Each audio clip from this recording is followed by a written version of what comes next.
En ce moment même, au fond de l'océan Atlantique, dans une région considérée comme absolument sûre, se déroule une catastrophe géologique. Mais le plus inquiétant, c'est que cette zone se trouve non loin des côtes européennes, le Portugal, l'Espagne et le sud de la France. Là où vivent un peu des millions de personnes.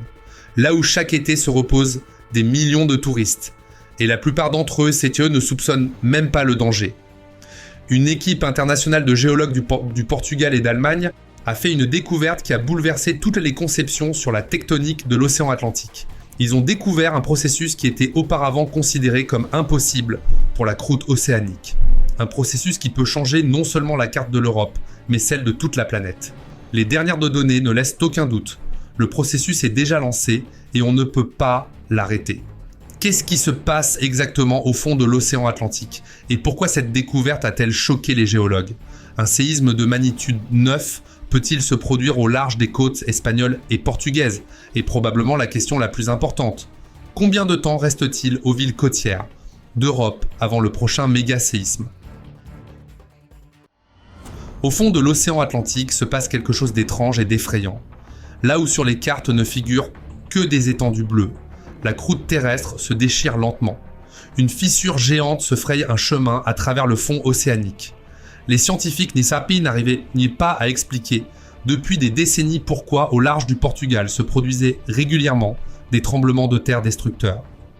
Car cette région se trouve loin de la célèbre ceinture de feu du Pacifique où se concentre la majeure partie de l'activité sismique de la planète. Mais récemment sont apparues des données qui ont littéralement coupé le souffle aux géologues du monde entier. Sous le fond océanique au large de la côte sud-ouest du Portugal se déroule un processus qui était auparavant considéré comme pratiquement impossible. Dans la croûte océanique, une plaque massive de lithosphère a commencé à se stratifier. Sa partie inférieure se sépare de la partie supérieure et s'enfonce lentement dans le manteau brûlant de la Terre. Cette zone s'appelle la plaine abyssale en fer à cheval. Pendant de longues années, elle était considérée comme un endroit géologiquement calme. Mais quand les scientifiques ont installé sur le fond océanique des sismomètres ultra-sensibles, les appareils ont commencé à enregistrer quelque chose d'étrange. Des centaines de petites secousses souterraines se produisaient à plusieurs kilomètres de profondeur. De plus, ces secousses se suivaient l'une après l'autre, formant un schéma clair. Après cela, les chercheurs ont effectué un scan sismique détaillé de la région, et le tableau qui s'est révélé à eux était tout simplement choquant. La croûte océanique se fend littéralement, la couche inférieure de la lithosphère se détache et commence à couler dans les couches plus denses du manteau. Les géologues ont appelé ce processus délamination. Et pour la première fois dans l'histoire des observations, il a été enregistré, non pas sur le continent, mais sous l'océan. Pourquoi est-ce si important? Le fait est que la délamination est la première étape de la formation d'une zone de subduction. Et une zone de subduction, ce sont les endroits les plus dangereux de la planète. C'est là que se produisent les tremblements de terre les plus puissants et les éruptions volcaniques. Le grand séisme japonais de 2011, qui a provoqué l'accident de la centrale nucléaire de Fukushima, c'est le résultat d'une subduction. Le tremblement de terre catastrophique dans l'océan Indien de 2004, qui a engendré un tsunami meurtrier de la hauteur d'un immeuble, c'est aussi la subduction. Et maintenant, il semble qu'une nouvelle zone de subduction naisse juste au large des côtes européennes, dans un endroit qui jusqu'à récemment était considéré comme relativement sûr. Mais il y a un détail qui rend cette histoire encore plus inquiétante. Cette zone a déjà montré de quoi elle était capable. Le 1er novembre 1755, près de Lisbonne, s'est produit l'un des tremblements de terre les plus destructeurs de l'histoire de l'Europe. La magnitude était de 8,5 à 9. L'une des villes les plus riches d'Europe de l'époque a été littéralement rayée de la carte en quelques minutes. Les bâtiments s'effondraient comme des châteaux de cartes.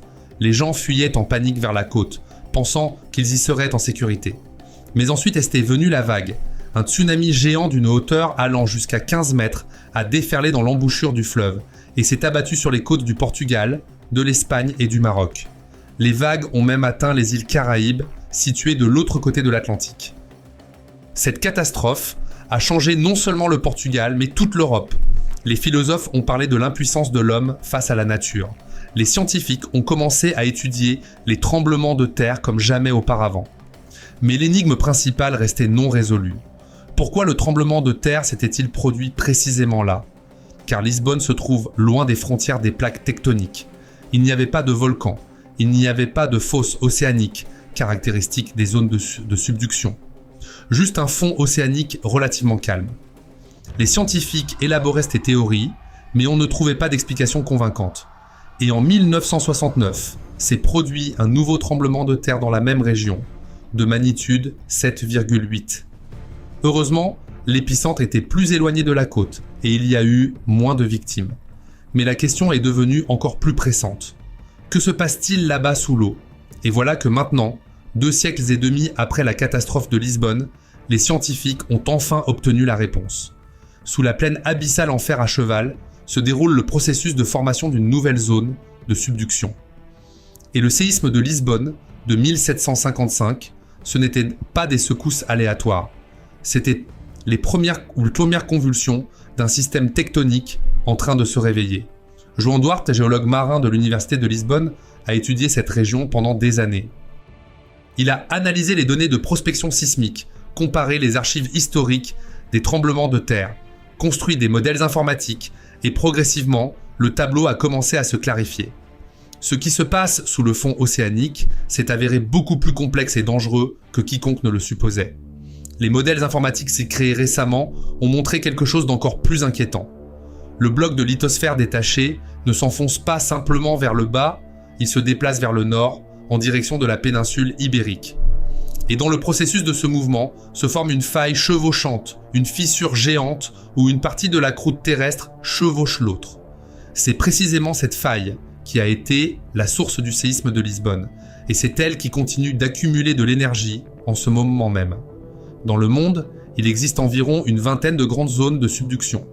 La plus connue est la ceinture de feu du Pacifique, où se produisent 90% de tous les tremblements de terre de la planète.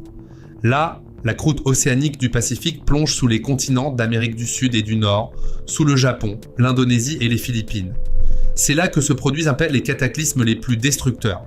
Et maintenant, une zone similaire se forme dans l'Atlantique, au large des côtes européennes, là où vivent des dizaines de millions de personnes.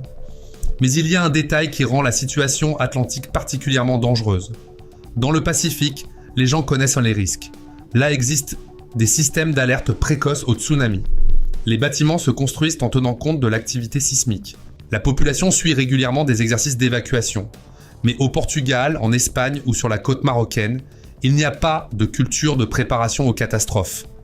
La plupart des bâtiments ne sont pas conçus pour de fortes secousses. Les systèmes d'alerte précoce sont pratiquement inexistants. Si un tremblement de terre de magnitude 8 ou plus se produit, les conséquences seront catastrophiques. Les chercheurs du Portugal et d'Allemagne ont créé un modèle informatique tridimensionnel de la formation de la nouvelle zone de subduction. Pour les calculs a été utilisé le supercalculateur de l'université de Mayence en Allemagne. Les résultats se sont avérés sans équivoque. Le processus de subduction au large du Portugal a déjà commencé. Le modèle montre que l'enfoncement de la lithosphère se produit avec la participation d'anciens matériaux de subduction. C'est-à-dire que ce n'est pas une zone entièrement nouvelle, c'est la réactivation de structures géologiques anciennes, qui, il y a des millions d'années, étaient déjà actives. Les scientifiques ont testé leurs modèles sur les zones de subduction existantes, dans le monde entier, et ont découvert qu'ils prédisaient exactement leur comportement. De plus, le modèle a expliqué de nombreuses anomalies qui auparavant semblaient incompréhensibles. Par exemple, pourquoi certains tremblements de terre se produisent à une profondeur de 600 à 700 km, là où, en théorie, la roche devrait être trop plastique pour se rompre. Particulièrement intéressant s'est révélé le tremblement de terre de 2010, près du détroit de Gibraltar. Magnitude 6,3, mais le plus étonnant était la profondeur du foyer, presque 610 km. C'est ce qu'on appelle un séisme profond. L'ancienne théorie de la tectonique des plaques ne pouvait pas l'expliquer, mais le nouveau modèle de délamination donne une réponse claire. Mais revenons à la nouvelle zone de subduction. En fait, cette partie de l'Europe n'a jamais été calme. L'histoire des tremblements de terre dans cette région est impressionnante. En 1048, le premier tremblement de terre documenté s'est produit dans le sud de l'Espagne. En 1522, des secousses souterraines de magnitude 6,5 ont complètement détruit les villes d'Almeria et de Grenade. En 1680, un tremblement de terre de magnitude 6,8 a détruit Malaga. Seule la cathédrale a tenu. l'onde de choc a atteint Séville, Grenade, Madrid et même Valladolid, situées à 550 km de l'épicentre. En 1829, le tremblement de terre dans la province d'Alicante a détruit 2000 maisons. En 1884, des secousses souterraines à Arenas del Rey ont fait 839 victimes. Il a fallu reconstruire la ville grâce à des collectes de charité dans toute l'Espagne et avec la participation personnelle du roi. Maintenant, il est devenu clair que ce ne sont pas des événements aléatoires dispersés à travers les siècles. C'est une activité systématique des plaques, causée par un processus lent mais constant sous le fond océanique. La croûte terrestre dans cette région vit sa propre vie. Elle se déplace, accumule de la tension et de temps en temps la libère sous forme de tremblements de terre destructeurs. Et la fréquence de ces événements augmente. Le XXe siècle a apporté de nouvelles catastrophes. En 1954 et en 1969, se sont produits des tremblements de terre de magnitude environ 7. Au XXIe siècle, l'activité sismique ne diminue pas. Les instruments enregistrent un essaim constant de petites secousses.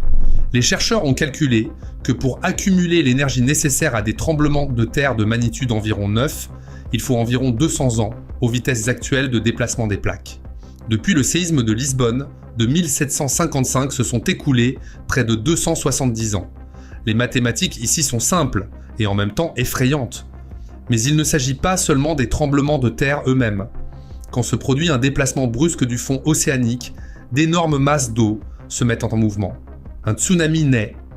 En 1755, les vagues ont atteint 15 mètres de hauteur dans certaines zones côtières du Portugal.